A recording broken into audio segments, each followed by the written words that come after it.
Il-Bank of Valletta reġistra profitt ta' qabel it-taxxa ta' ftit aktar minn 105 miljun euro l-ewwel nofs tas-sena. Dan ħareġ minn rapport tal-bank li wera r-riżultati b'saħħithom għall-bank fil-perjodu ta' bejn Jannar u Ġunju ta' din is-sena.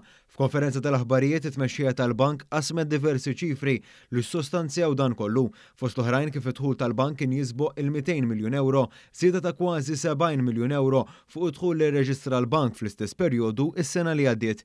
Id-dħul tal-bank kien impattat b'mod pożittiv minn diversi negozji tal-bank, primarjament il-kamp tas-self personali u lejn in-negozju u dak marbut mal-proprjetà. Dan apparti dħul ieħor mill-kamp tal-investimenti. Dan is-suċċess ġie attribwit għal fatt li l-ekonomija Maltija qed esperjenza tkabbir. L-ispejjeż tal-bank żdiedu marġinalment minn ftit inqas minn 88 miljun euro fl-ewwel nofs tas-sena l-oħra għal 93 miljun euro fl-ewwel 6 xhur ta' din is-sena.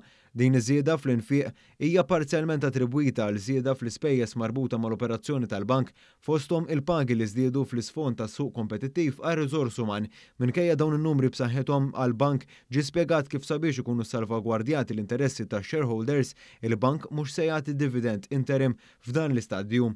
Dwar dan spjega aktar ma' dan l-istazzjon il-kap eżekuttiv tal-BOV Kenneth Farrugia li elenka numru ta' kriterji li l-bank għandu sabiex jasal għal deċiżjoni finali rigward loti ta' dividend. Dawn jinkludu l-assigurazzjoni li jkollha l-bord li l-bank se jkollu biżejjed riżorsi biex jopera fil-ġejjeni apparti rekwiżiti regolamentari. Fl-aħħar mhux l-inqas ukoll l-expectations tal-shareholders u l-prattiċi fis-suq.